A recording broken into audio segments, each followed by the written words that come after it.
Call to order. Mr. Clerk, would you please call the roll? Alderwoman Cruzen. Alderwoman Florida. Present. Alderwoman Behringer. Present. Vice Chairman Williamson. Here. Alderman Moore.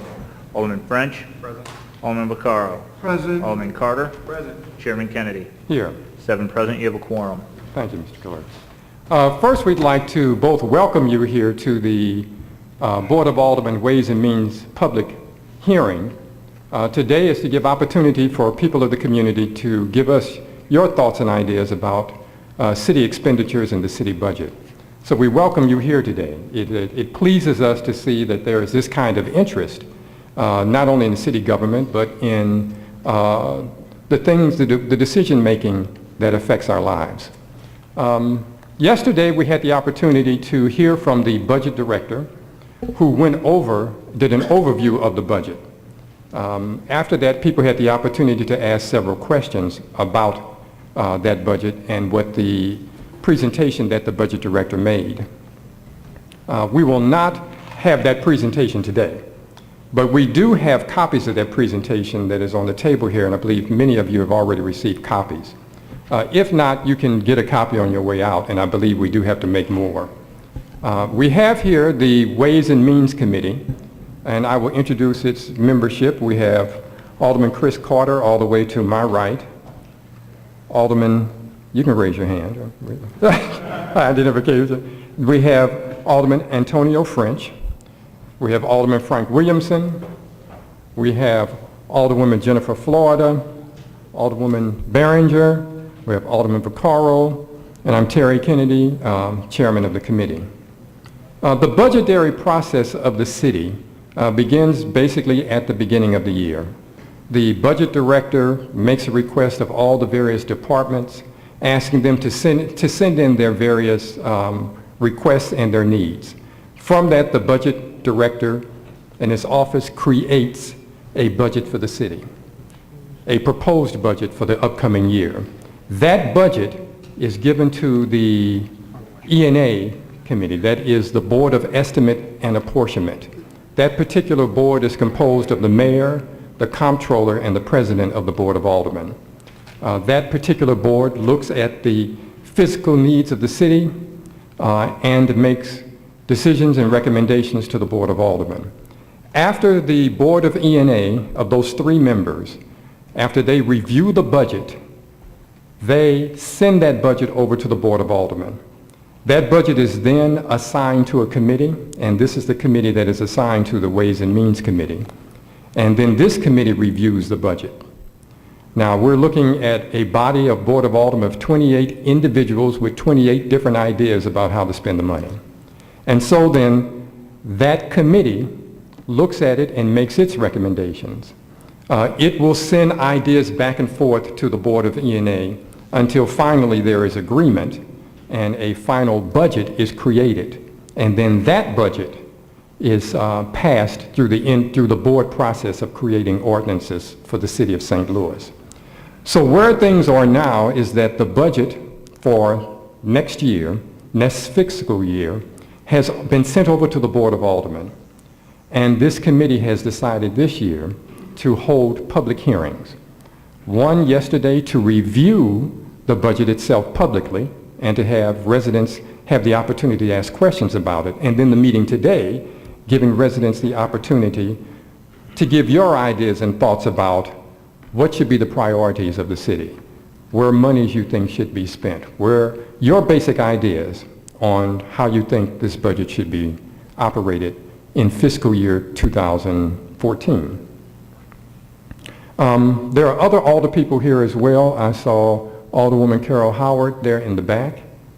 And there were some others here earlier. There's Alderwoman Marlene Davis all the way to my right. And Alderman Ogilvie was here as well. And am I missing any other alder people? Okay. We also have representation here from the President of the Board of Aldermen's office. Where is he? Here, the Mayor's office, over here, and the Comptroller's office as well. Now, this is something new that this committee is trying. So this is not a perfect process yet. We're trying to move there, so please bear with us. The idea is to give people the opportunity to make testimony.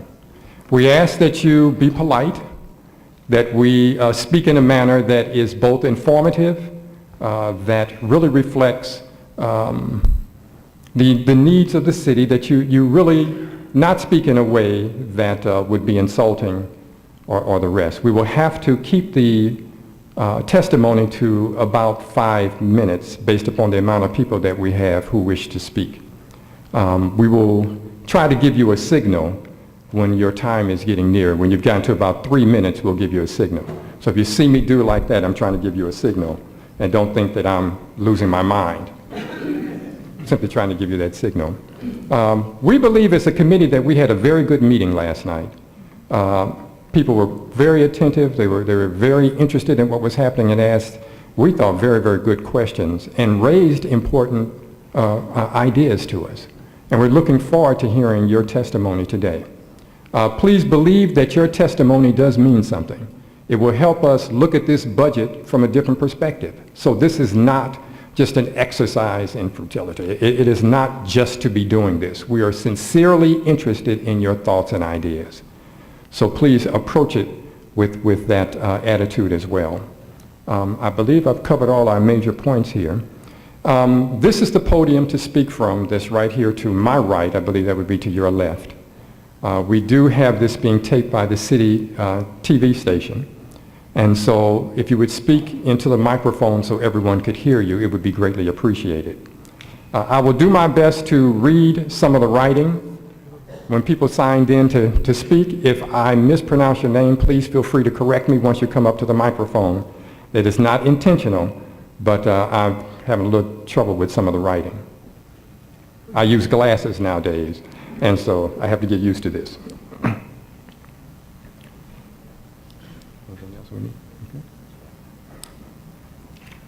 We do have also here the budget director, Paul Payne, to my right.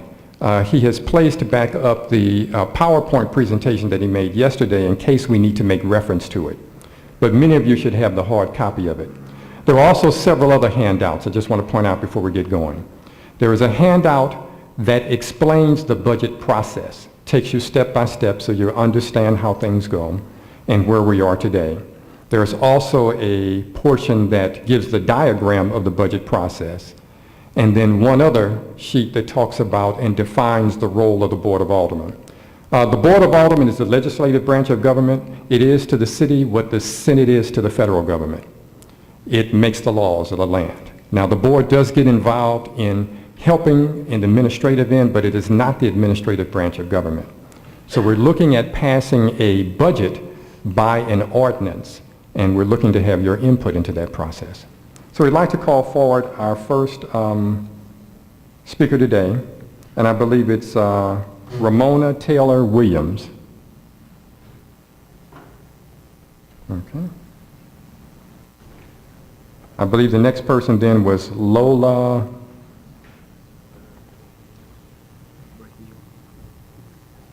Okay. Zazzaretti. Lola Zazzaretti. Okay. They must have got here early. Signed in and out in the hall.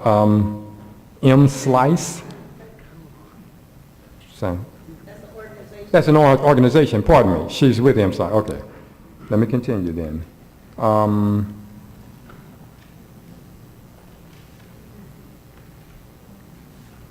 What is this, Ray? Ray Keevenbrew. They're Ray Keevenbrew? Killebrew, pardon me. Thank you. Yes, I need to make one other thing before you get started. We're asking that you please turn off the ringers to your cell phones. We're just reminding people to do that. Okay? Thank you. Please I continue. do that before every class at Missouri Baptist University. Okay. Okay. My name is Ray Killebrew. I'm Assistant Professor of Communication at Missouri Baptist University. Since 1997, I have worked as a writer and a producer and a program and host for STL TV. And this is on an as-needed basis. I have hosted City Corner on occasion. I've done documentaries. In fact, I did one on the City Hall, this City Hall. and 15 features on a feature that's called Going Like 60. I recently interviewed Matthew Luther, as in Matthews, Martin Luther Matthew, as in the Matthew Dickey Boys and Girls Club. And he will be honored at Washington University on Friday with an honorary degree. So it kind of works out. Why am I sold on STL TV? I am sold on it because of the internships for college and high school and university students here in St. Louis.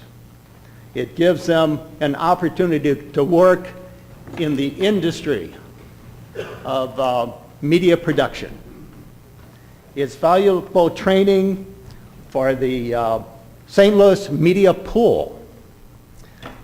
My programs, the Going Like 60, relate to the over 60 crowd, and how they contribute to the St. Louis region. They're over 60 and are still going like 60. And I could go through a list of the 15 features or shows in those folks, but I won't do that. And as a lifetime resident of St. Louis region, as an educator, as a media administrative professional, I urge this committee to give a positive nod to the continuous benefits of STL TV. Thank you for your time. Thank you.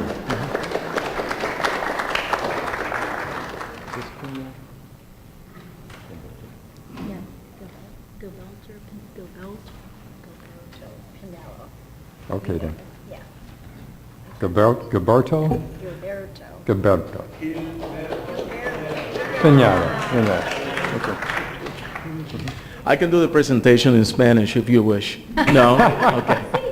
You can see it on Ahora San Luis on STL TV, by the way.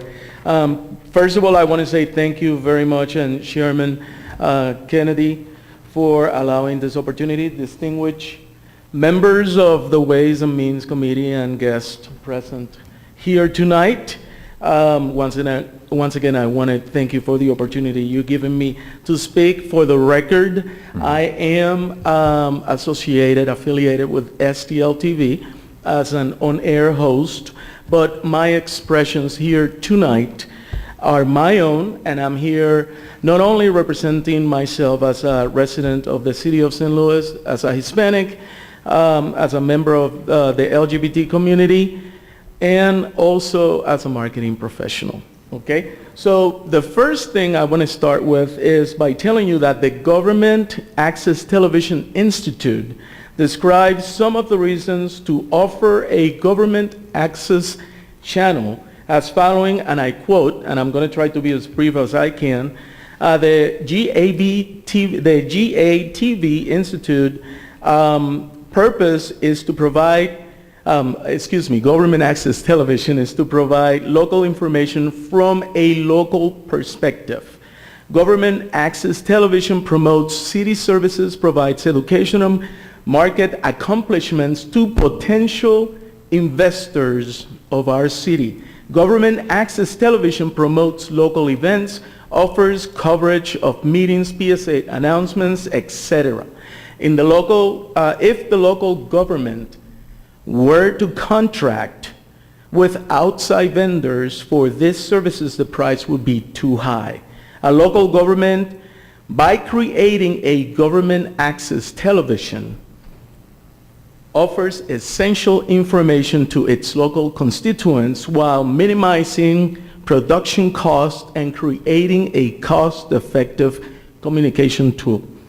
From Springfield, Missouri, to Clarksville, to St. Genevieve, to Kansas City, over 30 municipalities in our great state of Missouri offer government access television.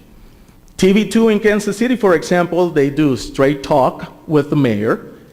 They also offer a program called Youth Beat, and many others, regardless of ratings. Also, sometimes regardless of sponsorship. or programming, budget deficits.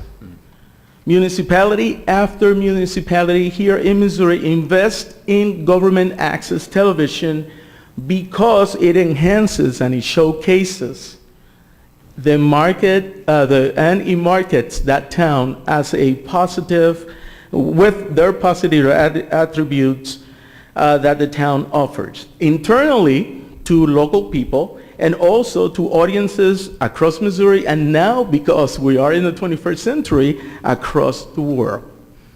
Okay? From a marketing professional perspective, that's a good thing. You want to offer, you want to present your brand in a very positive way. Here in St. Louis, STL-TV is dedicated to enhance, showcase, and market St. Louis to others in our state, and as I said before, to the world. I have a question. What other television station works so hard to present the positive side of the experience that is living in St. Louis?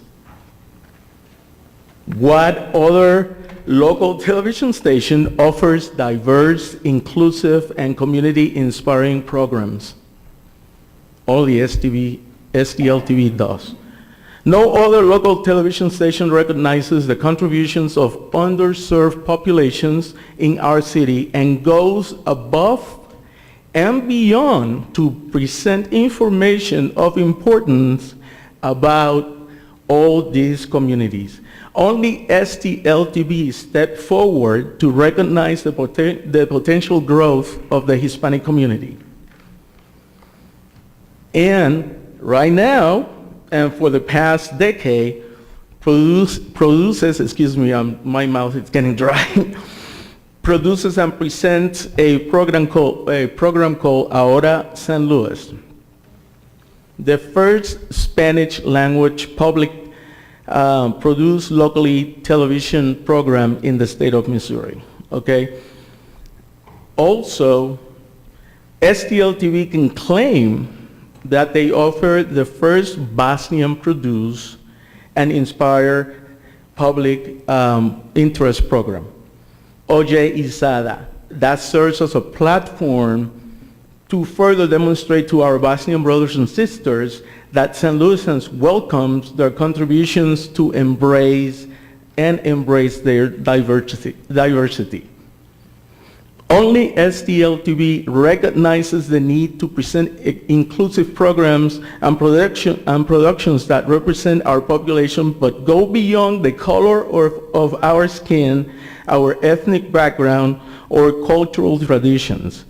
Pride Time is the first television program in the city of St. Louis and the state of Missouri to present programming about the LGBTQIA community.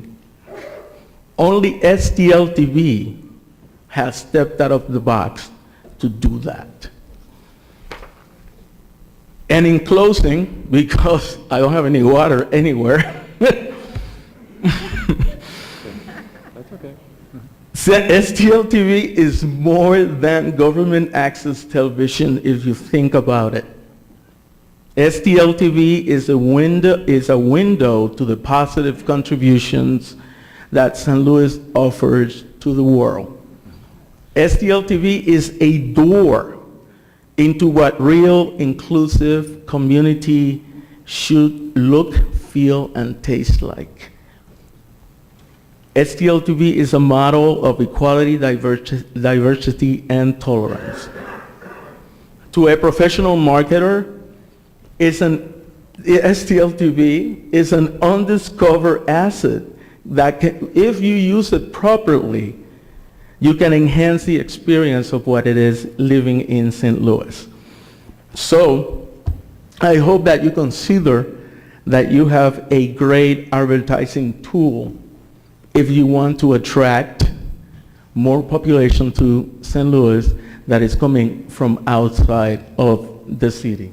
Okay, so thank you for the opportunity, and I'm sorry I didn't have any water with me.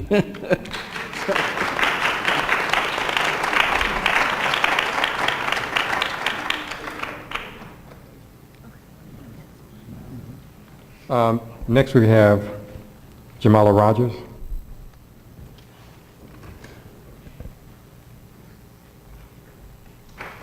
Good afternoon, good evening.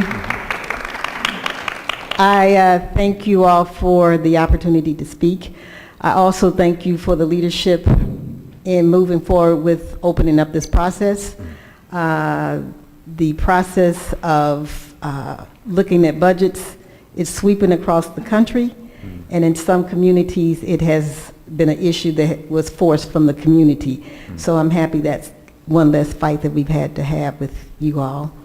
And again, I really appreciate the leadership. One of the things that I and many others are concerned about, in last November, we passed local control, and there was a plethora of issues that came with that, and I know all of them haven't been worked out and probably will not be worked out this fiscal year. So I have some questions and some suggestions, or sort of affirmations. One is that the community is definitely concerned and interested that effective civilian review board is going to be a part of local control. And so looking at that budget yesterday, I don't think it reflects the passage of local control into the hands of the city. So that's a statement there that needs to be a part of it, and funds need to be found to underwrite that so that it becomes an effective tool in the city of St. Louis. So having said that, the police department is now supposed to be under the aegis of the public safety, and I'm kind of looking at what is the current thinking of this body in terms of where that would go, if you all are looking at a charter change, or if you think that it's more effective to be a standalone department, and how will the funding be different once local control happens, and what other opportunities will there be to help shape that whole dynamic? So it's a comment and a question. Comment and a question. Yeah. And you want to answer very quickly? I think I can. Okay. It is in public safety. It's Board Bill number 8. It got extended to September. It was July 1st. It's moved to September. At this point, there's been discussion, and I know Antonio's on there too, but there's been discussion as to how it'll happen. We've always funded the police department. That's always been the case. Now we'll take on the liability. When we take that, we take all the liability. So any lawsuits that were at 50-50 now, we would take on after local control. It's still got a long way to go. We're at the very, very, very beginning. At this point, it seems like there's going to be a 5-member appointed committee to help put together the rules. It may not necessarily be in public safety. That's still part of what we're discussing. It's the very, very, very beginning parts. I would suggest that as the public safety meetings are coming up, they're open, and you certainly can call me, or you can watch it on STL TV, because Sounds like I could. Yeah. they'll come in and record that. But it's at the beginning, and I don't know that anybody really has any solid answers. And so the 5-member board will be comprised of whom and who selects that? Is that something Well- I could serve on? Well, that's what we still have to discuss. It's at the very, very beginning. Very, And very beginning. It's, that hasn't really been decided. I mean, I'm just letting you know where we're at and what we were told, but there was no, because we asked those same questions, and we may not get the answers for a little bit ourselves. Okay, well, I'd definitely like my name to be considered as part of that committee. If you send me something, I will send it along. What do you need?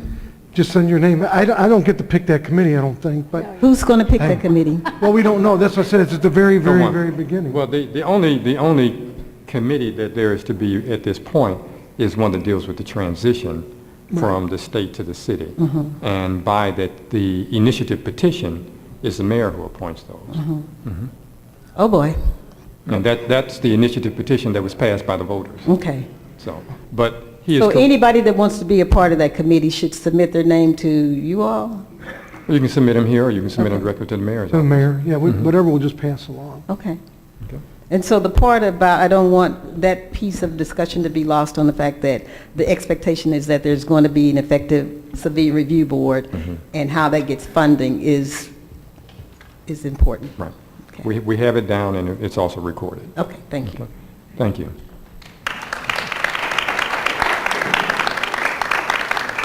I failed to mention it earlier, but if someone did not sign up to speak, you can always write down your comments and get them to the committee, and those will also be considered as well.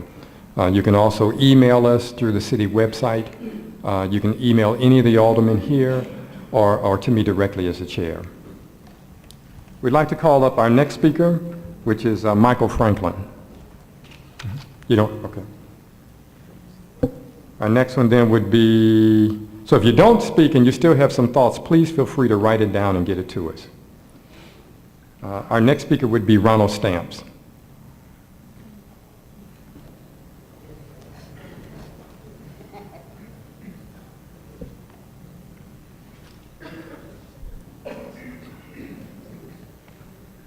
Good evening, everybody. How y'all doing? My name's Ronald Stamps. I'm a member of the 4th Ward, but I was born and raised in the 18th Ward. So therefore, I've been knowing Mr. Kennedy for a number of years. I have a problem trying to understand why is it that I've been trying to get a building torn down for 9 years that's considered unsafe and it's right in the vicinity of a school. And what does it gonna take to get that torn down? After submitting and calling Citizen Service Bureau numerous times and having other people to call in regards to this building. So is it then, if I may, or is it also your concern then that there's enough money in the budget for demolition of buildings and the rest of that? I don't think it is. Okay. Because it's not being done, Okay. you know. Okay. So that would be my concern. And then, like you once, some years ago, thought about creating a citizen service police review board, and it was turned down by the mayor. I think you should resubmit that. We're gonna have to have citizens to really look into what's going on with the police and hold them accountable for certain things that they do that is not within their realm, you know. So that's all I have to say. Right, thank you.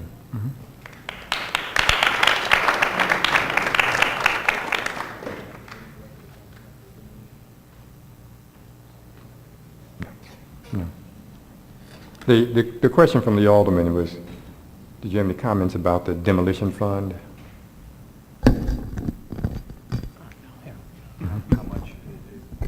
How much is there? Yeah, during our budget presentation last night, you heard me discuss about the various funding sources for the building demolition fund. There are actually two sources. One is an allocation from the use tax funds, which has been in the last couple of years been reallocated because of the budget gap. There is also a source of funding from a $2 per thousand building permit fee. So when you go out and have a building construction, you get a permit for that. There's a portion of that fee goes into a building demolition fund. In recent years, when building permit activities declined, during the fiscal crisis and such, our permit fee activity declined as well. And what happened was that fund currently has a deficit. So that there has been a reduction in the amount of monies available for building demolition. And that's one of the things that has been a challenge over the last number of years because of that. Okay. In this current budget, we do have $1.5 million, I believe, or no, it was $1 million in the use tax fund available for building demolition, and I believe it's some similar amount that is also available in the building permit, the special building demolition fund funded by building permits. Thank you. We will, do our best here today to answer questions that may be raised. It was our vision that in reviewing the budget yesterday that we would answer as many questions as possible so we could concentrate on testimony of your ideas about the budget today. So if it's a long answered question, we may just wait until after the meeting and speak to you about it, because we do want to make sure we have time for the testimony. Next, we will call up Joanne Williams.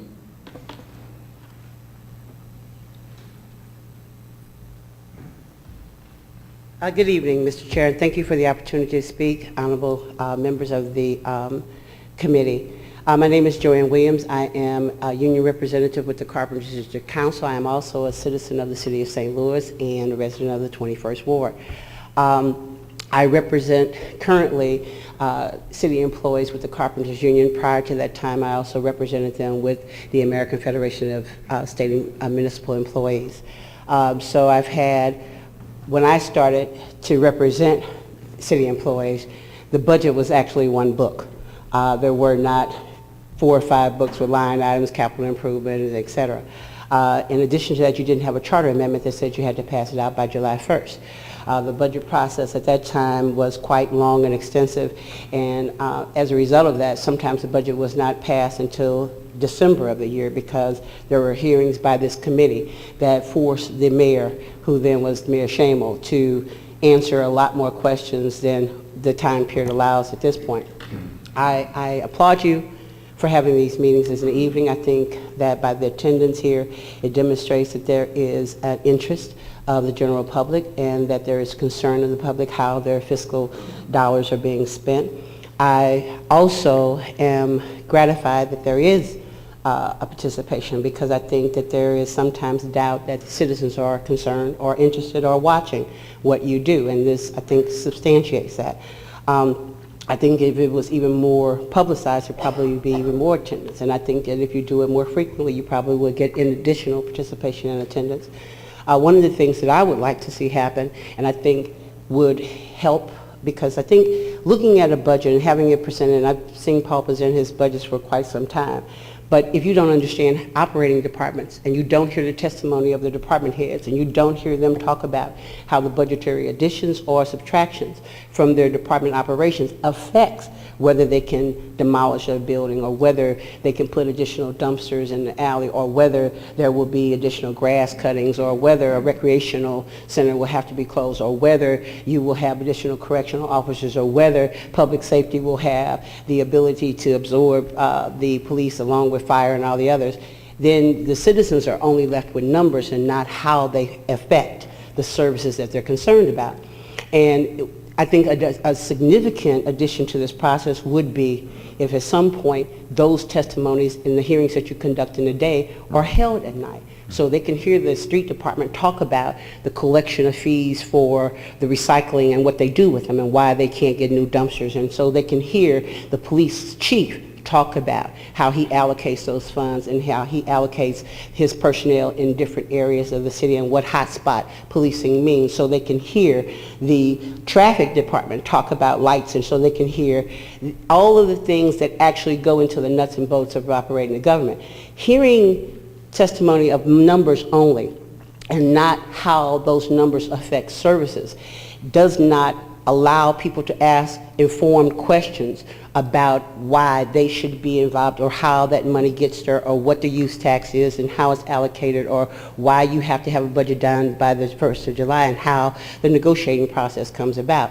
They also don't get to see you deliberate among yourselves about what your particular ward needs are and advocating on how to figure out how to allocate funds to deliver those needs in balancing the needs of the entire city and the government. So while it's great that the budget has been presented tonight, it is only a part of the picture and not a picture of its entirety. So that would be the one suggestion that I would have, that in the future that you do that. On one of the feedback questions that you had is whether you should do this annually. I don't think you should do it annually. I think you should do it as frequently as you think there needs to be done, because I think that budgets are fluid and that the fact that you have to reappropriate or sometimes funds are lacking or sometimes adjustments be made in the middle of a fiscal year means that sometimes the public, so that they understand why those decisions are made, needs to be kept informed of it. So whether it's biannually or quarterly, I think that the more frequently you do this, the more participation you get and the more engaged your public becomes.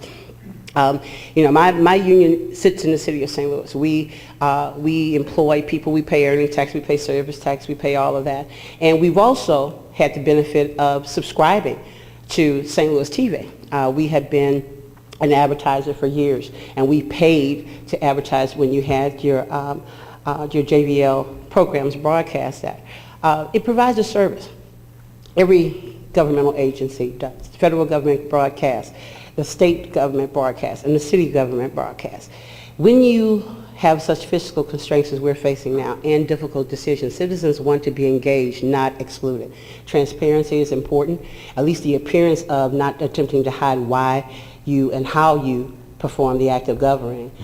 So, it would be a shame because I was, again, representing people before you had televised, and I think that it can't be gauged the impact of their significance by ratings because you're not in the ratings business, you're in the information business. And as long as the public is being informed and is their tax dollars, the last people that you should say should not have access to it should be the people who are paying for it. In addition to that, the fees that are generated by and are used to finance St. Louis Television, if you cut them off, you would lose that as income, and then you create another deficit somewhere else, and you don't necessarily provide a service. So again, I would ask that this is a great beginning. I thank you for allowing this to happen. I think that the more frequently it happens, the better St. Louis will be served, and hopefully I look forward to coming down in the evening to attend some of those hearings and hearing some of those testimonies, because you don't have to worry about paying overtime because all the department heads are salaried. So they certainly can't complain about working after hours. So I would, again, thank you for doing this, and hopefully the feedback that you're getting by the attendance here and the questions that are being asked will be sufficient enough for you to do so. Thank you. Thank you.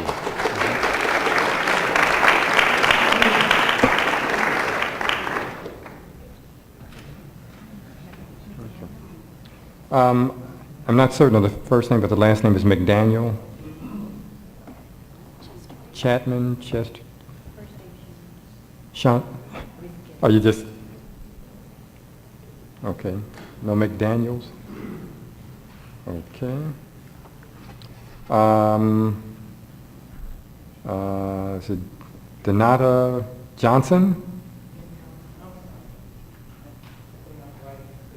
No problem. You just identify yourself and come on.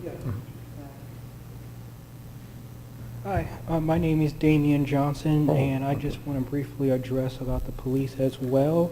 I think one idea is, for in the sake of transparency, well, just two ideas. Is one is to require the police officer to just write a receipt to every stop, and also I think we might want to look at maybe contracted with a private company to help the police issue out open records requests quickly, not a month, maybe possibly the next day, but currently the way it is, it does take a month or some time to get these open records requests, and then you might have to pay $100. I hope that will change. Okay. Thank you.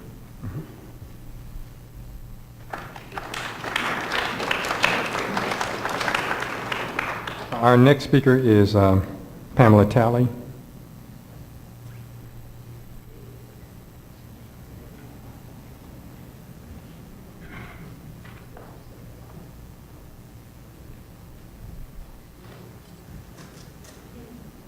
Good evening. Good evening.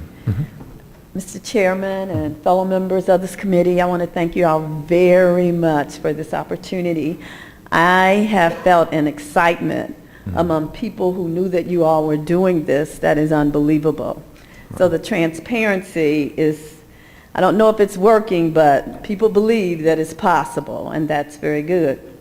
I'm Pamela Talley. I am a resident of the 18th Ward, and I'm here this evening as a concerned citizen who lives in a part of the city that has experienced many disparities and have been concerned about this budget and have been looking at this budget online for years, have done those things that I could do about this budget, and have been concerned, again, about the allocations and distribution of resources to our community north of Delmar. I wanted to make a couple of things just to point out. I was astonished that there is a zero budget for neighborhood parks. Zero. That astonished me last night to learn that. I would also like to make some recommendations as the committee goes forward.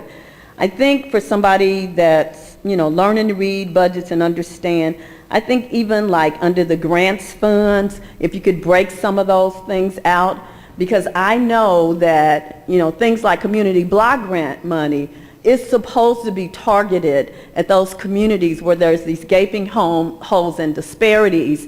And so that is an area where some of those monies can be allocated for economic development and job creation, which is absolutely what we need in our community like air. And then we might be able to decrease our public safety budget some. The other thing on I just had a couple of quick other questions.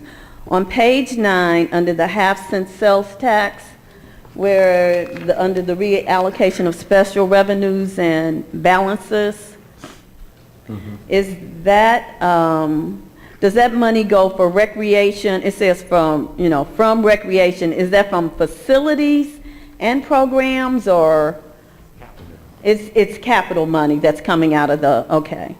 So that was one of the questions I had. And on page 12, the CNT, I guess the Convention and Tourism Fund, who is our sister city? Do we know who our sister city is? Who is our sister city? There's Accra, Ghana. There's Stuttgart, Germany. Okay. There is Paris, France. Okay, so we have a lot of sister cities. A lot of sister cities. Okay, do we have a sister city in North St. Louis? Are we part of can we be part of the sister city when the budget is in a deficit? So will you all please look at that? We all need to share this. Okay, we all need to share this. And Grand Center, I mean, it's fabulous. But, again, the disparities north, I would beg the Ways and Means Committee, while we're going through an economic budget, sequestration they're doing at the federal government level and everywhere else, and the city of St. Louis in some of these slush funds or these playgrounds, they need to put some things in our community. Thank you very much for this opportunity. Thank you.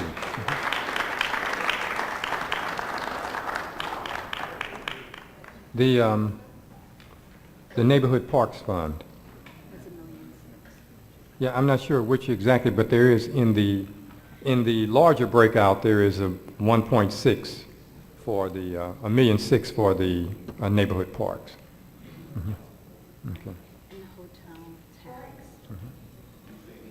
Funds, convention and tourism, I'm not sure. We'd like to call up the next speaker, and that is, I believe it's Matt Lamar. Matt Lamartina? Yes. All right.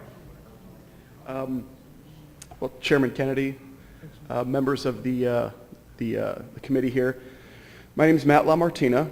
I'm a resident of Ward 7, and I was, I guess, interested in coming here as a concerned citizen, someone who lives with his family in St. Louis City, has a business that he runs in St. Louis City and St. Louis County.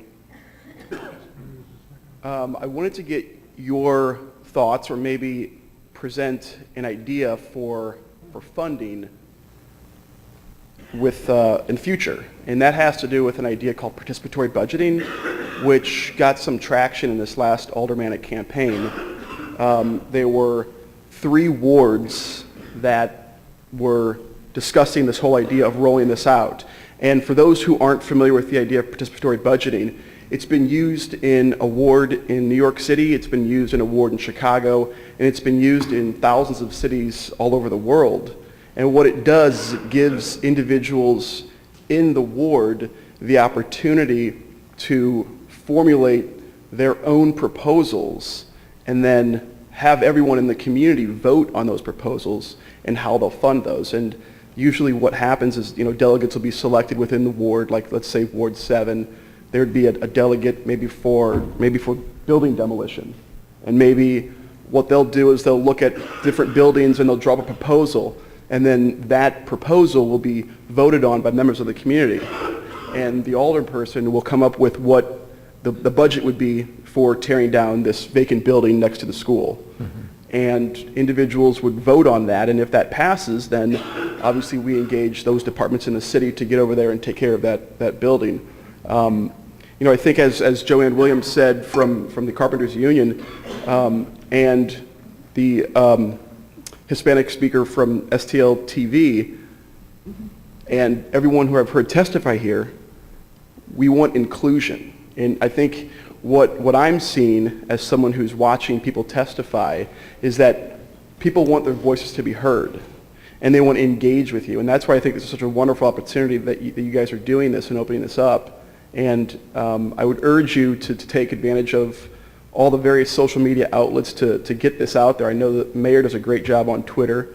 I think you should come up with your own handle if you don't already have one already, Chairman Kennedy, to get more engagement with this. But I think when it comes time to start funding an idea to bring more people into the process of deciding how this money should be spent, like the block grants and some of the discretionary funding that the alder people have, this is a great way to engage the community, whether you're in the 7th Ward or the 18th Ward or the 8th Ward, doesn't matter. But we would need some funding up front to get the infrastructure and the foundation put in place. So I just wanted to propose that to you guys and hopefully put that on your agenda for things to think about in the future. Sure. Thank you for your time. Thank you. Chairman, I'll remind him that we do have a Twitter account. It's STL Budget at Twitter. You got a new follower. All right. And we're also on the web, stlbudget.com. The other thing, too, is that when you came in, everyone should have received a survey.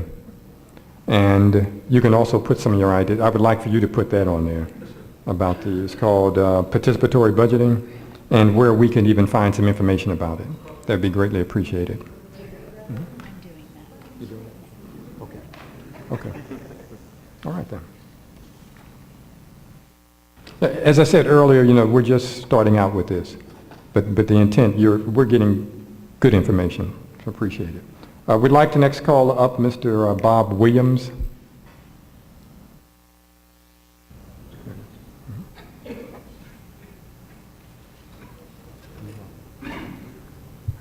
Yes, I am Bob Williams. They call me Brother Bob. I'm a revolutionary human rights activist myself. I want to commend the committee and the people involved in putting this together. The key I feel to all of this are the citizens. They're going to have to use the social medias. Another thing, I remember reading about the spring uprising in Egypt. Those young people use the technology. We need to use ours to get the people educated, informed, so they can make some intelligent decisions. I don't have too much more to say after those three beautiful sisters that come up. Sister Williams, Sister Rogers, Sister Tally. I call them modern day Harriet Tubmans, in my opinion. They keep coming back to get our people. Another Sister Bertha Gilkey, so many others that we have. And we're going to have to consistently, we just can't keep having public hearings and things like this, don't have an agenda, and the people just fall off. And I think the modern technology is going to be very important. I try to videotape as much as I can across America and out of the country also. But here in St. Louis, we have a long ways to go, and I think it's up to the people to do it. And thank you all for providing a beginning of transparency. Appreciate it. Thank you. Thank you. We'd like to call up now Don Paris. I think I got that one right, didn't I? It was Dan. It's Dan. all right, though. No problem. I always write my A's wrong. They look like O's. Everybody That's all always right. calls me That's all Don. right. It's my fault. I'm just batting completely out today, that's all. Oh, it's okay. I appreciate this opportunity. I've never spoken to a committee like yourselves, Chairman. So I'm here on behalf of STL TV. I work there part-time. I just started this past year. I've grown up in St. Louis since I was like 5 years old in the St. Louis area. I'm currently a resident in the city as well. And I always wanted to make movies growing up, you know, like it was just my dream was to make films. And I went to St. Louis Community College, was studying film there, you know, and they had an internship program, and I was like, well, I want to do an internship. We're like, well, the best place to do that is, you know, I think it was City TV 10 at the time. And so I was like, all right, well, let's do it. And I show up, and I get interviewed by Andre, the boss over there, and everything goes out all right. Next thing I know, I'm working in a TV station. My dream is like slowly coming true. I'm putting cameras in my hand. I remember my first TV commercial played on TV there. And the program was great, really well. I learned so much. I met so many of these guys here, and then I went off to film school in Los Angeles, and I started telling my friends. I had friends that wanted to do media. I'm like, well, the place to go is City TV 10 to do your internship, you know, and I had all these friends that wanted to go in sports broadcasting, and people that I actually taught to go in there and go to STL TV, and a lot of people just learned a ton from the station. And then when I got back from film school, I ended up producing a film, and I ended up being on the station as a guest, you know, and I had social media to put out there to say, here's what I'm doing with my film. We ended up having a great turnout. The Tivoli won the Best Documentary Award.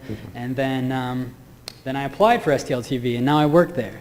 And all these years later. And I just think it's a great opportunity for like you said earlier, just about the internships. It's just a great program to get people involved. I work with high school students in St. Louis Public Schools. I'm working on getting them some internships there. And I think not just like keep the budget, but actually increase the budget for STL TV is, you know, my push. I didn't know I'd get claps for that one, but yeah, I think there's so much more to be done. There's a lot of creativity and freedom. We've started a new show recently, or at least developed kind of an old show into a new format.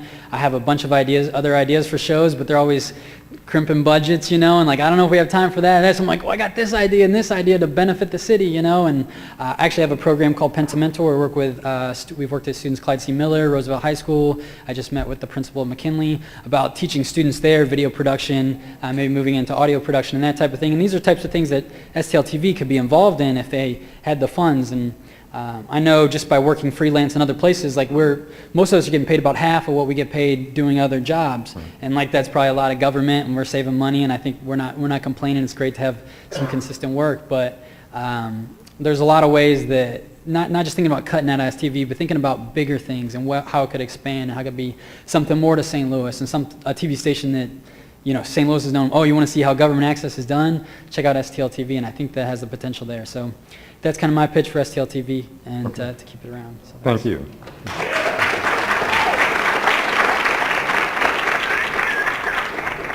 Next we have Mr. Eugene Fowler.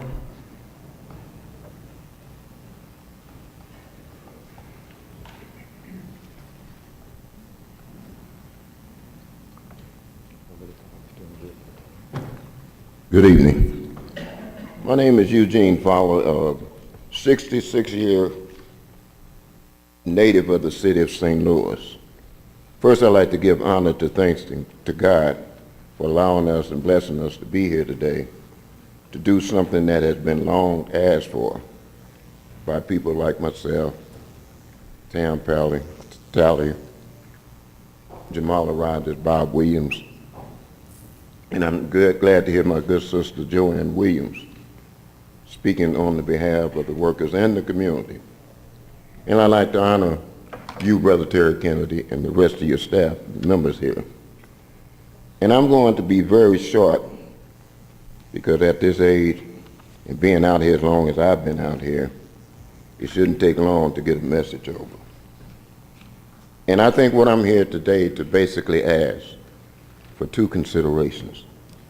Recognizing the fall and demise of North St. Louis being a political long-time act, active for me more than 30 years. Saying that to say the budget is something that has been very puzzling to myself and others. I not only belong to a group called the Congress of Racial Equality, a national organization. I belong to a very activist group here in St. Louis called the Citizens Committee to Fight Intimate Domain. And we know that through this budget process for years, community block grant money has not adequately been contributed to North St. Louis. If we're looking at a new day for St. Louis, there needs to be two considerations. One, there should be an economic and a training program specifically for the uplift of North St. Louis. We know the history, we know the cause, we know the actors. But moreover than that, I'm a person who reads very well, who understands very well. And I believe, I wasn't here yesterday when you all had the layout for the community, so therefore I missed the information from yesterday. But I commend my alderman of the 22nd Ward for making that information available to me. Hope that's a beginning throughout the city for the citizens. Saying that to say this, I'm here also on behalf of myself and the righteous citizens of this city. Instead of today being what I would classify as the limitation to the community to respond to the budget, to be open and honest, there needs to be, and I wish to call for this, a 190-day extension for citizens to comment and have actual input, because I'd like to be able to sit down with organizations that I work with and others that I work with and analyze this and come up with a conclusion that fruitlessly, which talking about the future, improves the conditions of North St. Louis. Not to disrespect the rest of the city, but being a native of North St. Louis and know that the Team 4 plan, the deny and neglect plan, all of those plans were developed at the expense of North St. Louis. When you look at the history of 10 years of community block grant money going elsewhere, none given to North St. Louis for 10 years. So we got a 10-year grace period that we should be receiving, if nothing else. So I'm saying that we need to have an extension of 190 days to give the constituency a true opportunity to read, digest, and come back with an intelligent response. Thank you. Thank you.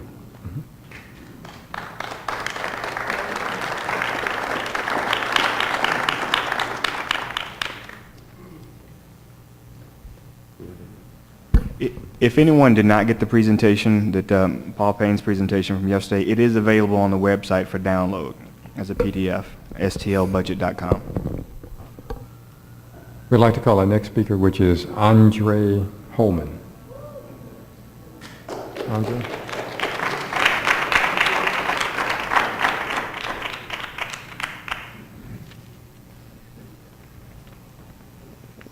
Thank you. I appreciate it, Chairman.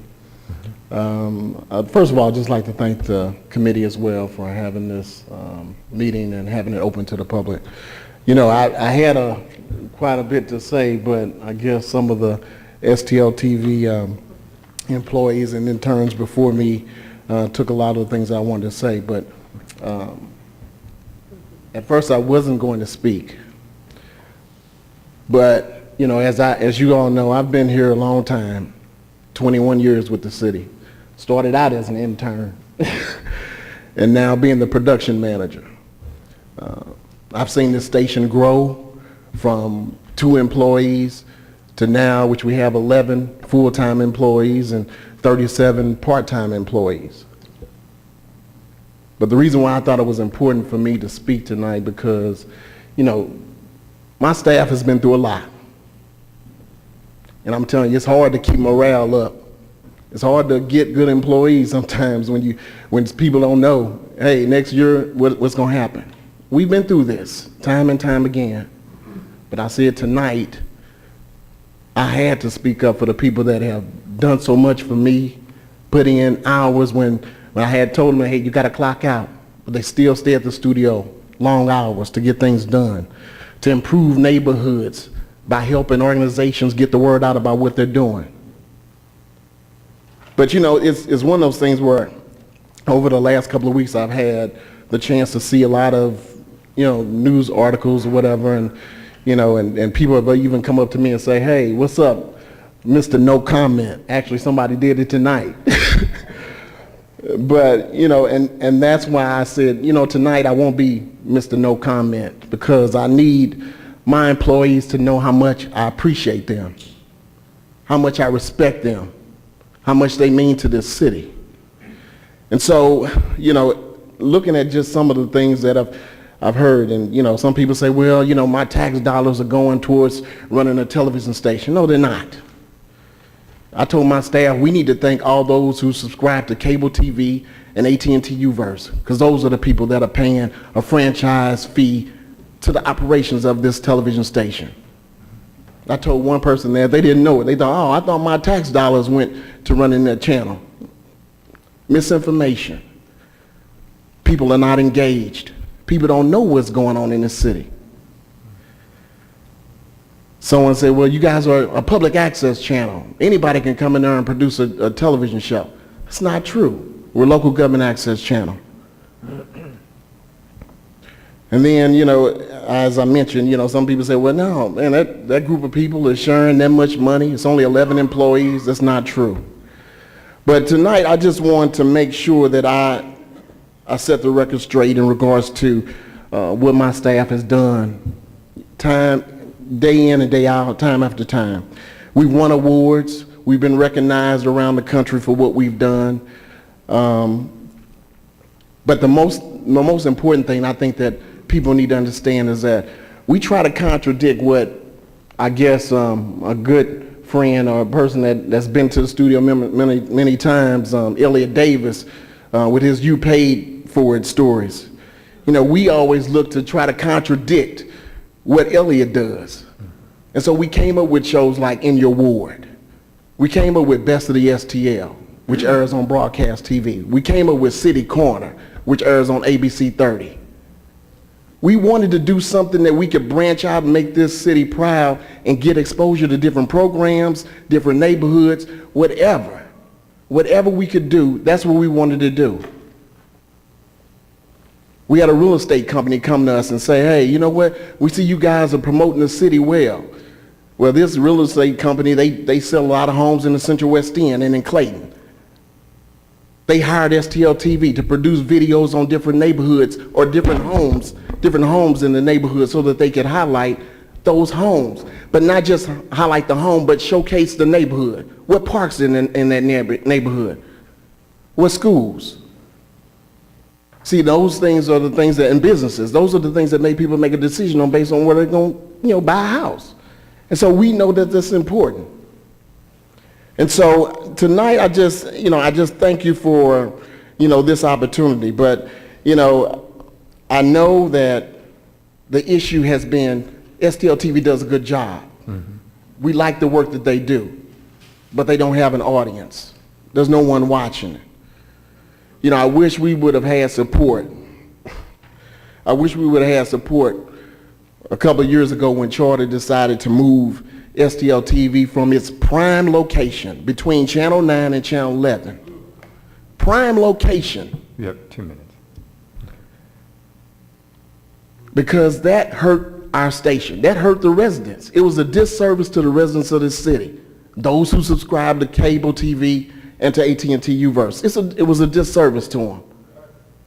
Because now they had to pay $5 to get a box to access a channel, which should be free because they should be able to have access to city government and what's going on.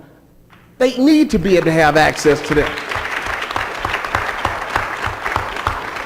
And when you look at it, it's disappointing to me to see that in this last major election, we had less than 50,000 people vote. Residents of the city of St. Louis are not engaged in what's going on in this community. You have some, but there's very few. And so I just want to tell you that it's important for us to make sure that we use this station for transparency and that we use that to engage the residents of the city. You know, St. Louis has a lot of issues. We know that. But STL TV is about showing the positive things that we have going on in this city. And we're just asking for your support as we continue to try to move forward and do what we can to help this city of St. Louis. And I just want my employees and all the businesses, organizations that have come out tonight to support us, I just want to tell you I thank you and I appreciate you. And I just want to close by saying this, Chairman. Okay, then. You know, I live in this city, and I've lived in this city all my life. I live in the 2nd Ward. And one of the things that I talk to my wife about often is that crime is growing everywhere, but I see it growing in my neighborhood every day. My kids had to one day see a shootout on my block, and my daughter was terrified. But I told my kids, I said, you know what? You know, this is life, unfortunately. But I said the one thing that we can do as STL TV is to continue to be a resource for those organizations who are dealing with mental illness, social issues that can make a difference. We cannot compete with the police department. We cannot compete with them. Mm-hmm.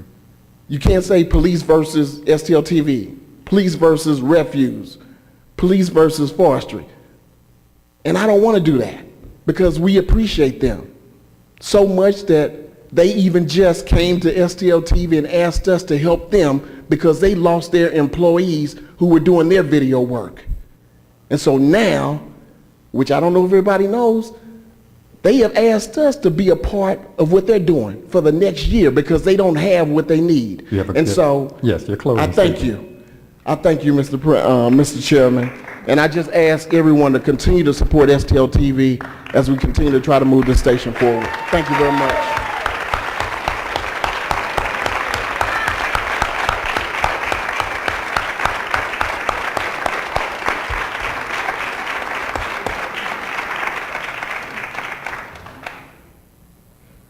I'd like to point out, I believe that our president has joined us. Yeah. I'd like to call up our next speaker, and I believe it's Melvi Shahid.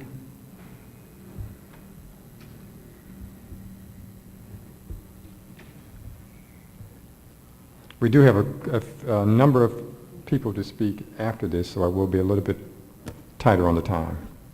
I'd like to thank the committee for the opportunity to speak today. My name is Melvi Shahid, and I am a prostate cancer survivor, a prostate cancer advocate, and a servant to cancer victims in the St. Louis area. I'm also the founder and the CEO of the Empowerment Network. And I'm a longtime resident of the mighty 27th Ward. And I stand here today in support of STL TV. The mission of the Empowerment Network is to provide cancer outreach, education, prevention, intervention, support, and advocacy services to males across the St. Louis area. STL TV has been there to help us reach our mission and our goal. It is our belief that if we can heighten the awareness in educating males on prostate cancer, this can have a significant impact on early diagnosis and treatment, which will help to decrease the rate of death caused by this disease. STL TV was there to help us do just that, reduce the rate of death caused by prostate cancer. To the many coverages of the Prostate Cancer Walk, to our winning support group, to our cancer center, STL TV has been there. When we took prostate cancer door to door in several of the wards in the St. Louis community, STL TV was there.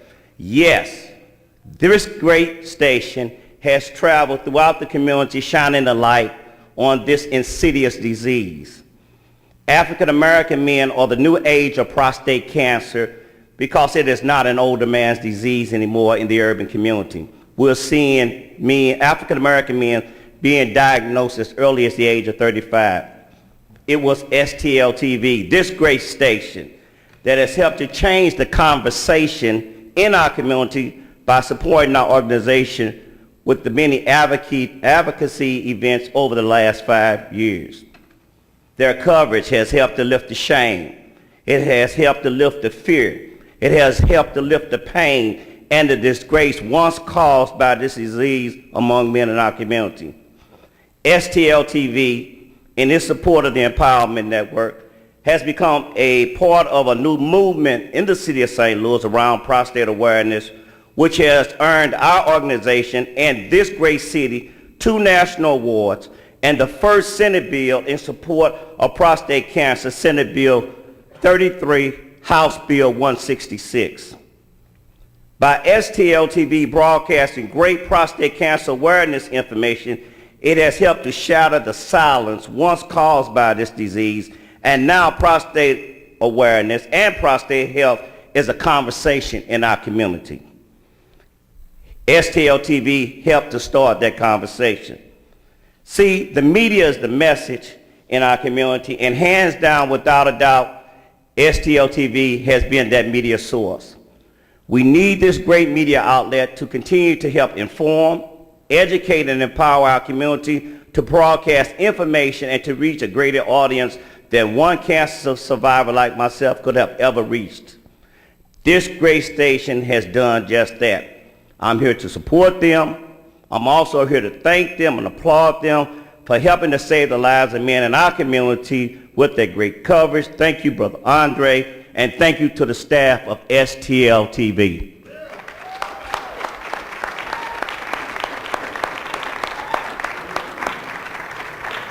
Our next speaker would be Todd Blackstone, pardon me. Todd Blackstock, and thank you, distinguished members of the Ways and Means Committee and Chair Alderman Kennedy. You know, I look up here and I look through the room and I see so many people we've worked with. Personally, I've worked with several of you up here on the panel, several over here. But our channel, STL TV, has worked with everybody, all the aldermen, all the city departments. We're very proud. We have passion in what we do. Like what Andre Holman was saying, when it's time to clock out at 5 o'clock and, we're still finishing up in your ward, we'll stay there and tighten it up to try to make it the best we can do to give back to the city, because this is a great city. This is one of the greatest cities, historical. I mean, sure we have problems, but, take it for instance, the 4th Ward. The 4th Ward's got problems, but the aldermen, they go and they work so hard to be transparent. We once did a program with Alderman French up in North St. Louis, and he took us to ground zero. This is ground zero where the crime in St. Louis is. He didn't try to sweep it under the rug. He went out and said it. This is where it is, and this is what we're going to do. He didn't sweep it under the rug, there's too many bad reports about it. He said, this is what we're doing. He's gone out of his way to do things, put cameras in different areas. Take for instance, South St. Louis, over in the St. Louis Hills area. Great tradition. We got to highlight that and look at the great stories and things that made that area so great. Recently, we visited the 14th Ward and really found out that a worldwide magazine, newspaper, is right there. The Bosnians, have come to this area and done so much, and it was fun to do work with them. And, the resurrection of Bevo Mill and just really making that area wonderful. Look at Grand Center and Cherokee Street and Soulard, Dogtown. They're all so exciting, and the people, when we talk to them, we go out on the streets, they get so excited. They want to be on TV. We were covering a St. Louis Surge game last week, and we had some kids out there, and some of the players were signing autographs, and they got to be on TV. They want to know where they can get it and if they can get it. Putting us up on 992, I mean, what is that all about? We need to be on Channel 10 or Channel 16, 18. There's C-SPAN there. I'd rather watch local TV and see what's going on in my community and, with the different organizations and some filibuster in Vermont. I mean, it's ridiculous. We should be there. There's a thing called the CAP Act. It's getting a lot of recognition and momentum in Congress. And that would restore all franchise fees, to the government access channels, or the channels that they're earmarked for. The franchise fees are earmarked, and they're intended and created for cable channels, cable television. That's what they're there for. And our channel's been pretty cool. I mean, the city has taken our money from that earmarked budget every year, and it gets more every year, and then our budget comes down. You know, our 10 hours a week go to 5 hours a week, then every other week 5 hours, and we try to do all this. You know, it's better to have it in there. I say there's probably a lot of businesses and people that owe the city of St. Louis money. I say we open up the books and see who owes us money and what they're going to do about paying us money for services that we do. We need to find out that and see if they're not paying for it, why they're not, and what the problem is. You know, I mean, there's money out there that's supposed to be coming into the city that's not. And, you know, I just want to say that I'm very proud to have spent about 15 years. I was part of the team that won an Emmy Award. We won many Telly Awards, lots of awards. We've been recognized by the Mayor's Office, by the Board of Aldermen with proclamations and resolutions. And, you know, I'm very proud to work for STL-TV and all you aldermen and all the people in city services, small businesses, and people that are trying to make a difference and really, really love the recognition because it really helps them out and it gives them a sense of pride here in the city of St. Louis. Thank you very much for your time. Thank you. All right.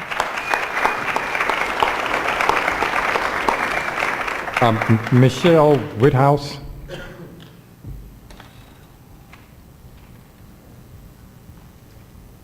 Hello, my name is Michelle Whithouse, and I'm the Vice Chair of the 6th Ward Democrats.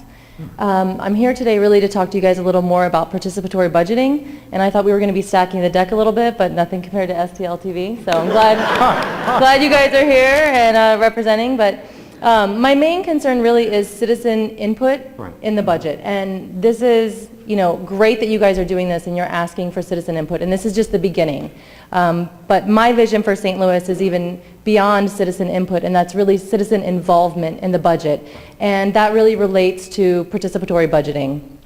Participatory budgeting, someone else hit on it a little bit, but it really begins with putting aside a sum of money that residents can create proposals for how to spend, and then voting citywide on which proposals get implemented. It really provides a fairer share of where money goes. It provides more transparency. That's been mentioned several times today.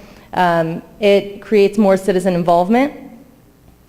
When you give people a reason to come out and get involved, they come out and get involved, and that's obviously represented tonight.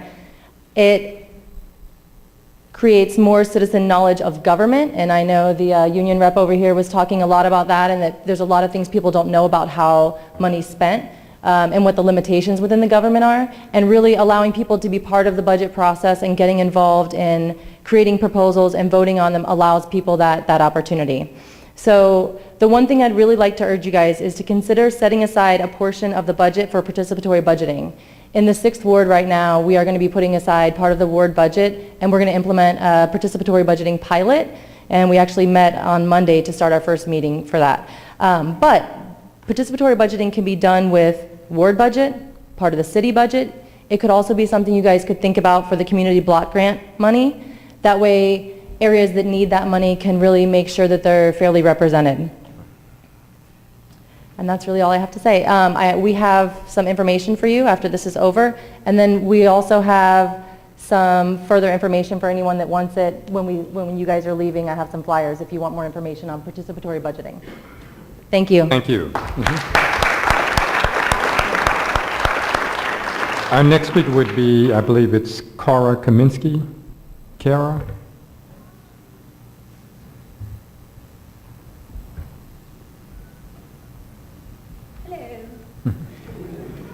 Hi there. I'm Kara Kaminsky. Thank you so much for holding this public hearing, by the way. I'm here on behalf of STL-TV, as most people here tonight. I just kind of wanted to say a few things. I've been in the media business for many years. I've worked for cable, ABC, WB, the CW. And most of that time, I've worked as a per performance employee at STL-TV. If you guys don't know what per performance is, that means by the hour. So, and just to let you know, a lot of people that work at STL-TV, a lot of them are in the business. They already work at other stations as well, so you have talent. So anyone that tells you that there's just volunteers or whatever, actually there's a lot of talent going on there. So anyway, so currently STL-TV employs 37 per performance employees, 11 full-time employees, and currently 22 volunteers. Now, if we lose our city station, that's 56 jobs that will be lost, along with a vital tool to help our city get the word out, as you've heard tonight, actually. And so I just wanted to say this. I have hosted a lot of programs there. I have acted as a reporter for them, covering a lot of businesses for them to get the word out through a lot of shows that we've had that have helped local businesses. But I also currently, I book guests for a show called STL TV Live, and that's a one-on-one sit-down interview usually. And I started looking, and I've actually booked over 100, in the past 4 months, I've booked over 100 non-for-profits, okay, in the St. Louis area, local inventors, business owners, etc. Now, when you look at that, that's kind of crazy where you think, oh my gosh, well, do these people have another outlet to go to get the word out? Well, some do, but a lot don't. And that's where we come into play. You know, we are their outlet. And if you say, okay, well, no one's watching STL TV. Well, maybe less are watching since we've been put on 900. But what we've done is we've utilized social media platforms. And so what we do is when someone comes onto our station, we will, within 24 hours, give them a link to the interview that we did with them so they can post it on their newsletters, on their websites, wherever, on their social media platforms. Not only that, but I also tag them in our Facebook, you know, and other things that we have, and we throw it out on Twitter, and so we help them that way as well. It's such a vital tool, and a lot of it is priceless. So, yes, so basically that's what I have to say, and you heard a lot tonight that I wanted to say, but they're here. People who work there love it there, and that's why they say, you know, sorry if I'm talking too loud, but that's why, you know, a lot of people here are saying, you know what, we'll work off the clock. Yeah, we have worked off the clock because we take pride in what we do. We don't just go in and we're like, okay, yeah, I have 2 hours, well, that's fine. We don't do that. We want it to look good. We like working with talented people, and, you know, a lot of the product that we put out is, you can tell. So we need more HD cameras, by the way. So anyway, I would love to see the city officials take more advantage of the station to help them as well. I know I worked with Casey Star Tripoli, who used to be the alderwoman here, and her show was fabulous. I produced that, so if you get a chance, take a look at it. But anyway, so if there's anyone in here that has a business organization or whatsoever, nonprofit, call me, and I will help you get the word out through STL TV. Okay. Thank you.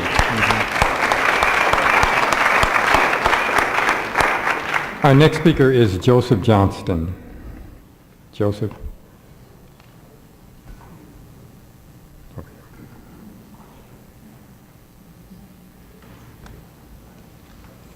Thank you for the opportunity, and I am a resident of St. Louis City. I've been living in the city since '88, and I work in the full-time for Brinks for the past 12 years, and been working hockey games the last 5 years at the old arena, and then at the new arena ever since. But I've been doing some volunteer work for STL, starting back in last August. One night I went up with a friend of mine, not knowing what to expect, to be a part of a live recording of the Best of STL. And I was so impressed that I went back to the station to find out how I could be a part of the crew. And I recently proposed this idea to STL to promote the things to do in St. Louis. I'm using my own photo images and my own music to start this project. You know, I spent a lot of hours helping the station that hasn't cost the city, you know, 1 single cent. And the reason I volunteer my time for STL is because this is a job I enjoy doing. Unlike my full-time job of having to carry a gun and worry if someone's going to hit me over the head, and, you know, because I put money in ATMs, and it's not the most pleasant job. And I'm hoping someday, you know, maybe a full-time position would open there, and I'd rather see the station grow instead of leave. So, I'd like to please keep STL going. Thank you. Thank you. Thank you. Our next speaker is, I believe, is Tiara Works. Tiara Works. Okay, then we'll go to Kay Egerson.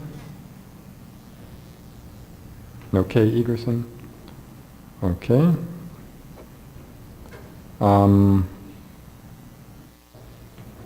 Now, this is a good one. Arcelia?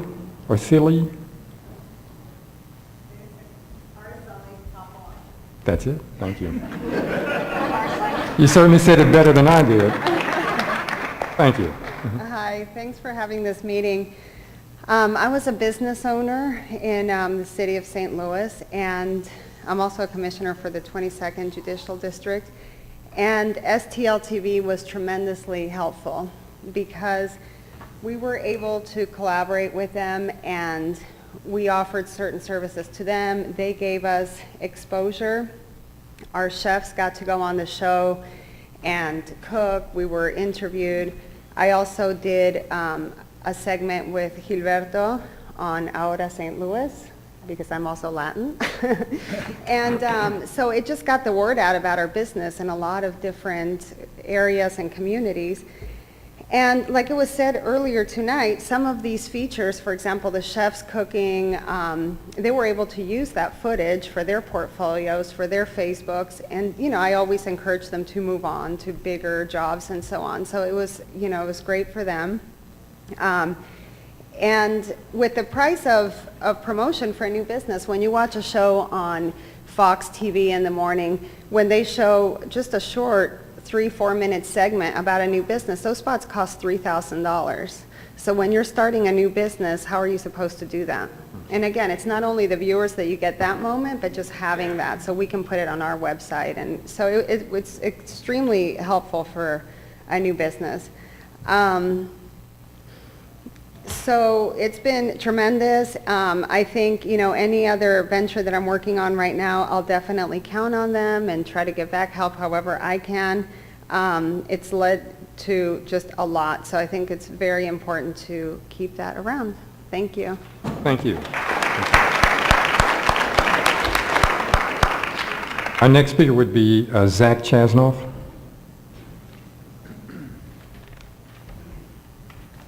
Hi, I just want to thank everybody, for, couldn't agree more, transparency, participation, so needed in the city like air. So thank you guys so much for having this. So I'm here today to talk about participatory budgeting. PB for short, it has a very successful track record in over 1,500 cities worldwide in activating citizens into the political process. Especially as it relates to low and moderate income voters, which I think we really need a lot more engagement from that sector in this city to really get some of the inequalities more equal. So cities that have implemented have been the recipients of a host of positive outcomes, including huge boosts in literacy, political literacy, and voter engagement in their communities. And I truly believe that participatory budgeting is the next logical step in the democratizing of money in our city, as I believe the decisions made about the allocation of resources ensure a city of and by the people in a very real way and tangible way that people are going to really be able to experience. And, like people have touched on before me, Michelle brought it up, it is going to be implemented in the 6th Ward, so it's very exciting, and I think we really hope to lead by example. I think my hope is that, some of the new ways that we're addressing the community development block grant money in the city. We're very close to participatory budgeting, actually, with that model, which will be done with proposals and a level of citizen engagement. So I just want to advocate for higher and higher citizen engagement on these issues all the time. I believe this is the way that we really develop St. Louis back into a powerhouse city again. We have a white paper that I can leave up here for anyone who is interested, although I think you guys can all expect to see it in your inboxes in the morning. So thanks a lot. Thank you.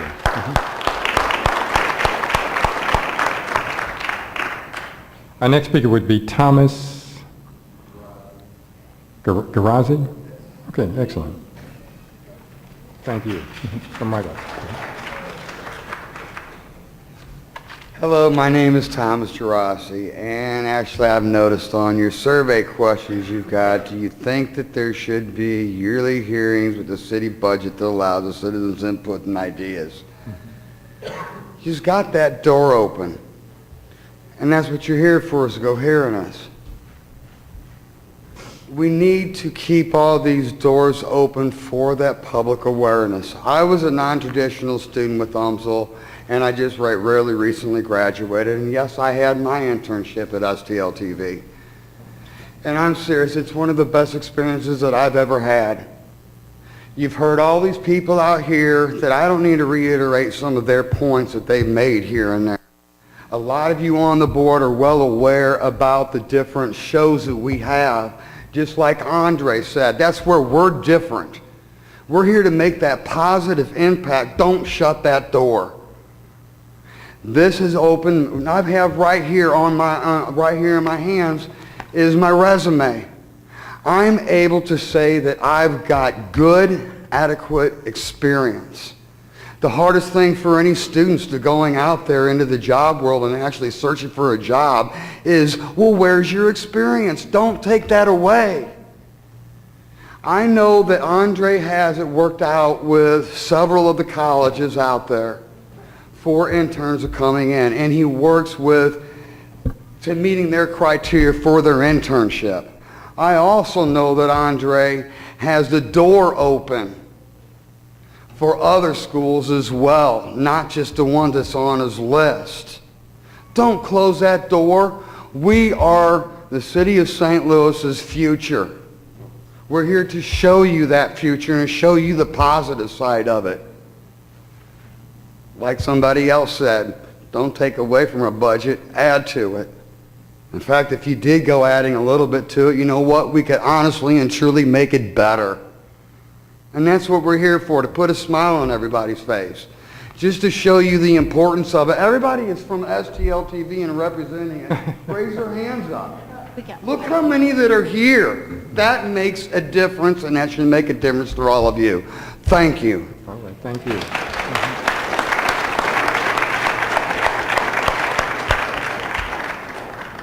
Our next speaker is Kalimba Kendall.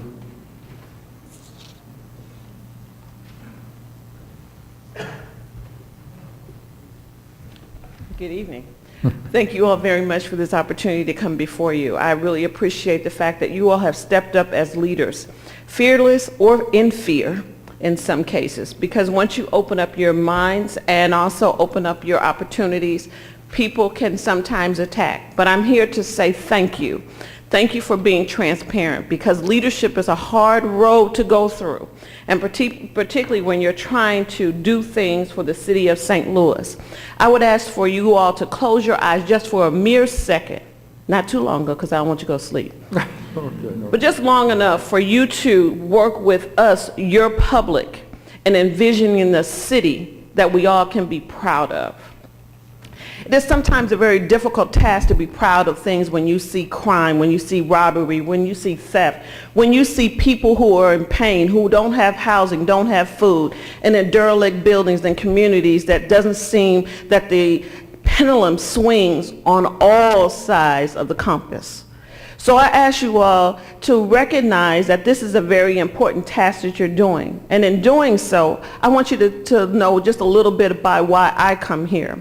I come here because as a resident for 18 years in the city of St. Louis and a resident of Missouri and St. Louis for 30 years, until I found an opportunity to work with STL-TV, did not have answers that someone as small as me but as large as my opportunities, my ideas, and my visions were not recognized by the general media. But what I have found is that there is someone who cares about my success. Not only am I a resident and an entrepreneur, I have been an educational administrator for over 25 years here in the St. Louis area. St. Louis Public Schools, University City, Wellston School District. But I am most recently an entrepreneur, and really for everybody that's known me, I've always had a hustle on the side, right? because sometimes the food does not go with the money, and the money doesn't go to keep you fed. So you always have to have something on the side. About 4 years ago, I started a business here in the St. Louis area, and thank you very much, Alderman Florida, because she was very assisting and helpful in getting us to navigate through this. But the reason that I support STL TV is because when I came to the City of St. Louis, City Hall, to navigate opening up just a mere business that now employs 18 individuals, and of the 18, 15 of those people are city residents, City of St. Louis residents. But it took me 5 months to get through the City Hall system. It made no sense to me whatsoever. And in that 5 months, I don't know if you all realize that when you're not making money, you're not making money. It just don't appear. So we lost money trying to be viable community entrepreneurial leaders in the community within that 5 months. But STL came to our rescue. How? Because they came and did a spot show on our site. By them doing a spot show, and we didn't have the $3,000, $4,000 for advertising, they allowed for the City of St. Louis residents to know that we at Massage Luxe on South Grand, the only woman-owned, the only African-American-owned Massage Luxe franchise in the country, and the first one to open up in the city. Thank you. We struggled. Just because a business opens business doesn't mean that they have business money to carry their business. But STL helped to carry us with media, with knowledge, to do a feature story on our business, to help us draw people to our business so that we can be viable employers, changing not only the individuals that were a part of our employment, but changing their families. So we've been able to not only change those families who were living on top of each other with their families, they now have apartments that they are a part of. Some of them are now qualifying for homes because of employment. Some of them now have cars when they only had a thumb ride and a hope and a wish to get to work. So I applaud STL TV, and I ask you all that when the vision starts to diminish because of the exhaustion that you all have as leaders in trying to make things work for the City of St. Louis, please remember that sometimes they are the only voice, most times they are the only voices that help us to appreciate the City of St. Louis, to be proud of the City of St. Louis, to honor the children in the City of St. Louis, to honor the families, to honor the organizations, and most importantly, for me as a small business, to honor my business so that I can be an employer for a lifetime, not just for a spot time. I thank you all for your consideration, and I want you to support it. Thank you.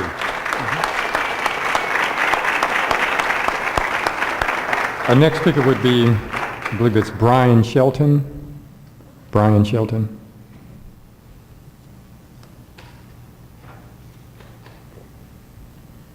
First, thank you for the opportunity to speak, and I probably don't necessarily look like it. I get called all the time, but I'm here to advocate for a part of North St. Louis, specifically the Penrose Velodrome in Penrose Park.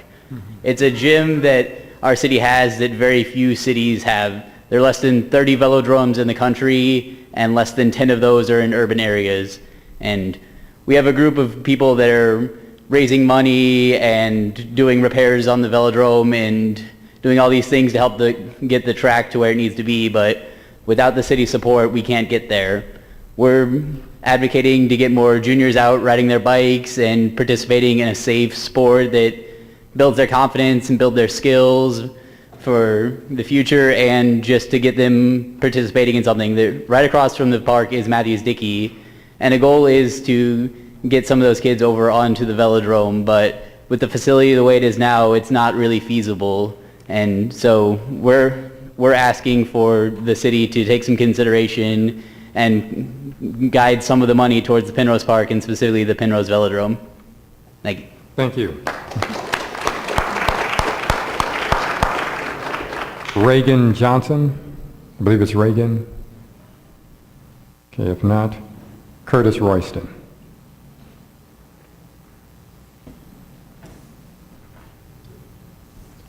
Well, good evening, Mr. Chairman, and to the members of the committee. I too rise in support of the Penrose Velodrome this evening. I was here last night, and I'm appreciative of the PowerPoint presentation that was given and the follow-up questions that were answered at the conclusion of that PowerPoint presentation. I even went home afterwards and I started trying to identify the information that I asked the questions about in the larger city budget. But I was challenged to do so in the limited time that I had as a parent and a grandparent, as someone who's active in this community, to dig through all that there was to dig through in order to find the information that's needed. So one of the first things I wanted to ask, as I'm one of those folk that wanted to petition you all to expand the time that you all have established in order to allow the community to give input into this budget process. I think having this hearing this evening is a good step in the right direction, but it's just the first step. It's a small step. It's a wonderful step, but there are other steps that are needed, and I think by expanding the time frame that folk have in order to supply testimony, even if it's in a written form, through email or dropping a letter to you in the mail or whatever, but that would be to the advantage of the process. As far as the process itself, some of the information I've learned even since last night is one of the challenges with making sure that the Penrose Park Velodrome secures the funding that's needed in order for it to be redeveloped is that there's a difference between a park's designation being a city park or a neighborhood park. I would petition that, at least my understanding from last night is that Penrose Park is a neighborhood park, therefore it's limited in the way that its funds are allocated. I believe that Penrose Park should be a city park, and I believe there should be a city park for some of the reasons that the young man just spoke to. The velodrome sitting in Penrose Park is unique, not only to St. Louis, but to the entire country. He said there are less than 30 velodromes in the entire country. I believe the number is actually fixed at 22. We have one of 22 in the entire country, and Chicago, I believe, has the nearest one.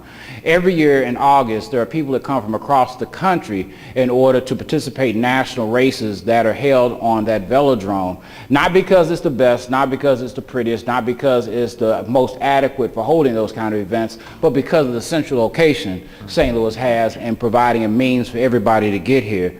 There's a committee that is working towards identifying funds to do the work that's necessary to happen up there at the velodrome. But again, what we as a private group, as a small group of volunteers are able to do is small in comparison to what we're hoping the city will do in allocating those funds.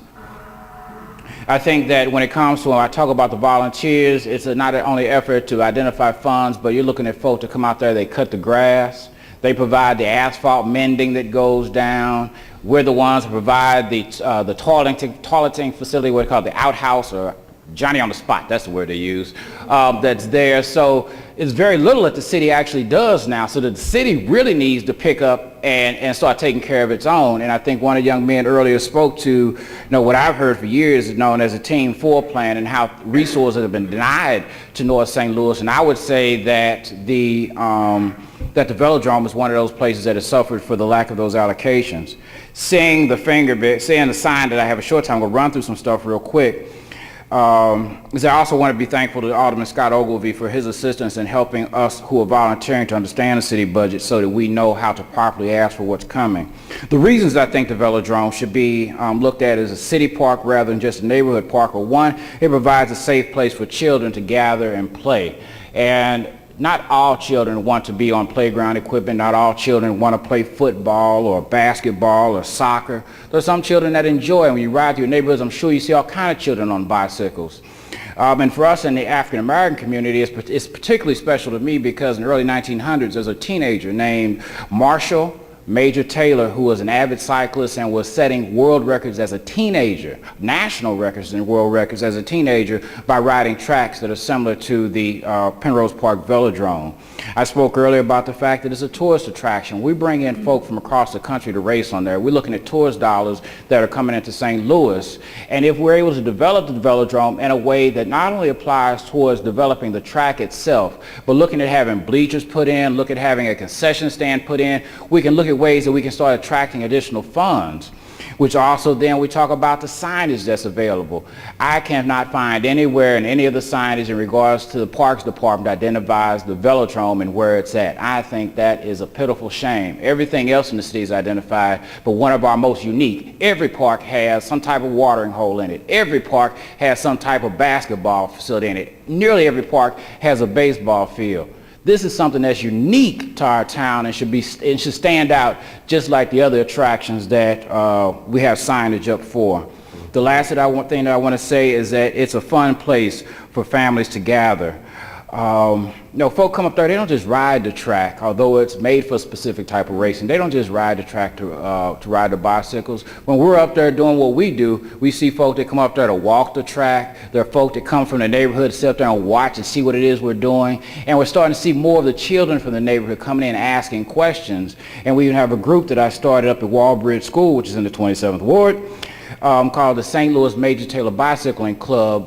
The goal of our club is to actually start drawing out some of those children who are riding in the neighborhood without helmets, without proper street knowledge on how to ride, but we want to get them educated so they know that this is a facility you can come to and ride your bicycle and ride it safely. But we do need the city's help. We need the city's financial help. We need each one of you to make a dedication to the future of our children. I mean, even my grandson sitting over there, I thought when I raised his father that would be the last time that I had to advocate on behalf of my own, but I find myself again this evening saying, please, please, please, this is not just a north side issue.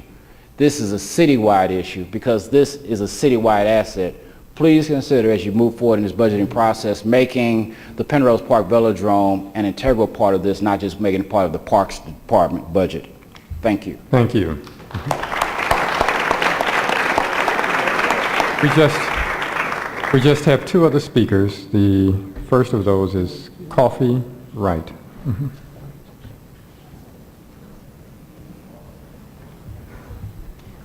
Hello, good evening, everyone.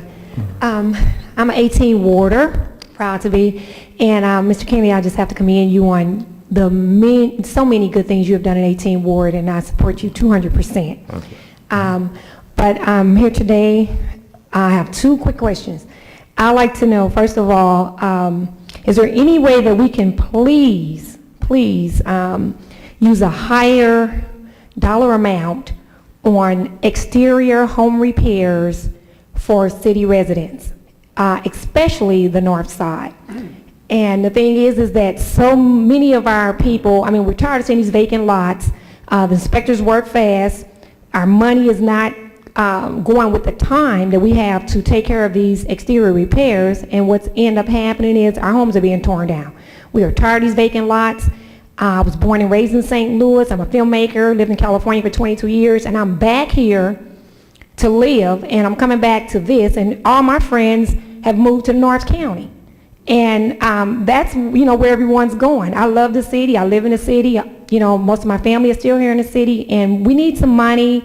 Instead of this demolition, we're spending $10,000 to $20,000 on demolition to end up with a vacant lot, or to have a home built that we can't even afford. The people that are living in these new homes didn't grow up in the city, and I didn't see them at Beaumont Northwest or Ashland. And so now I'm just asking if they could please use more money, less money on demolition, more money on exterior repairs so we can stay in the city. Okay, that's one quick question. Number two is Proposition S, the crime prevention and safety. I was wondering, how do we go about the funds that are allocated for that? Because I have a crime prevention program you're aware of.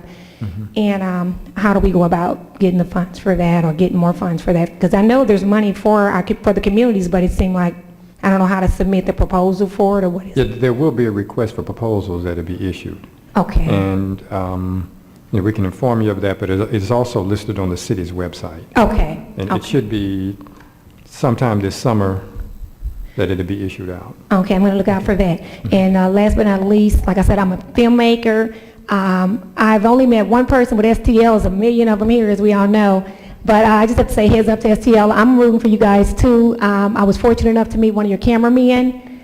I have a film production company that I'm trying to bring Hollywood to St. Louis, Slice.com. Slice is spelled with 3 C's. And I met Anthony McDonald.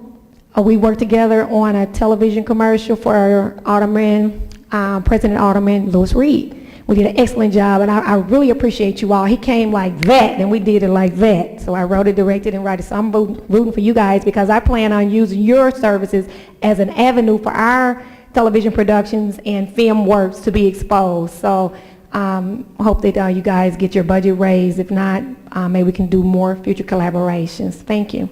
Thank you. Our final speaker tonight would be Ernest Crowder.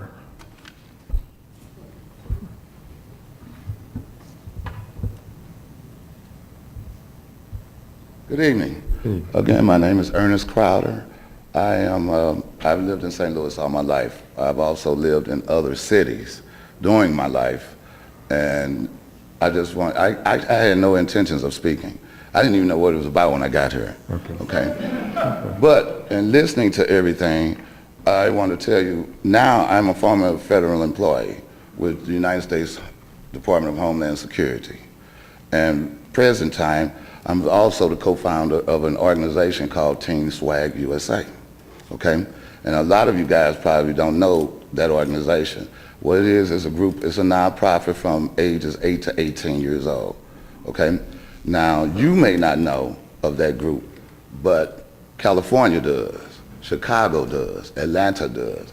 They did the opening for the Martin Luther King, the unveiling, okay? They're going to California to audition. They've been asked to audition for Paramount Pictures, okay, in May, at the end of this month. They're going to New York for the Apollo, okay? And it's a shame that, and in all this, we haven't gotten any federal, state, or city funding. We've been doing this ourselves. The kids have been doing this themselves. And these kids are from each and every last one of you guys' wards. They're from all of the wards, okay? And out of this, as I just stated, we have not received any funding. We gave that up a lot. We've been doing this for 5 years now, okay? And the only thing that we had from this city was STL TV. That was the only thing. They offered the kids the internships. Maybe some of them couldn't entertain, but they were interested in being a cameraman. Okay, they even took their time. They took their time and their money to give these kids a TV show, a reality TV show, okay? To put them on every week. Every week they did this. And we didn't, like I said, we don't have a dime. They took their time, their money, and did that. They even took people that followed these kids around. And we've been doing this for 5 years now. And since we don't get any funding, we can only take maybe 25 kids at a time. But in those 5 years, we have made great steps on our own, with no help from this city. But we've been welcomed by Chicago, by Detroit, even by California and New York. They've offered us home to do this program. But as a matter of fact, we don't even have a place to practice, to rehearse, or to do any of that. And we've been to wards and talked to aldermen.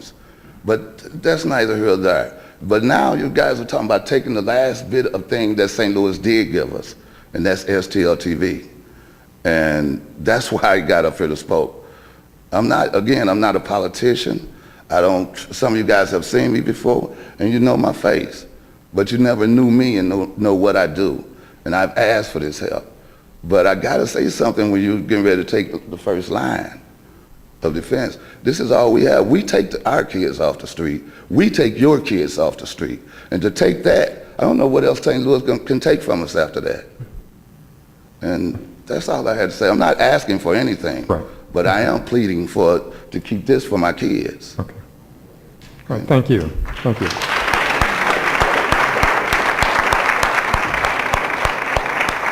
Yeah, I just wanted to point out that, STL, the TV station is in the budget. So they're not out of the budget. There might have been some discussion from some other offices, but they are in the budget. Okay? So they have been taken out and done away with. We would like to thank you. That was our last speaker. We would like to thank everyone for being here. As we said, this is a first start. We do have the surveys. and most of you should have that. We ask that you fill them out. That information is very important to us. We just want to point out to you that the rest of the hearings that we have scheduled thus far will be in the mornings. They're at 9 o'clock. However, those are also open to the public. You can come and see those meetings. They are not for public testimony, but they are open to the public. That would be at the Board of Aldermen as well. So we have one tomorrow beginning at 9 o'clock. So again, we just remind you, please fill out the survey. You've given us quite a bit of information, including your thoughts and ideas about continuing this kind of process. We will have some discussion among ourselves as to ways that we can do this and to keep this level of transparency and openness to be able to be continued. If you need additional surveys, the assistant clerk over there, Lisa Nichols, has those in her possession. She also has some more copies of the PowerPoint that the budget director went over with us last night. If you have other ideas, please feel free to get those to us. This was just a beginning and a way to open up this process. Okay. Well, once again, we thank everyone for coming out, and we will intend to continue some kind of process that's open to the public. We say thank you very much. Have a good evening.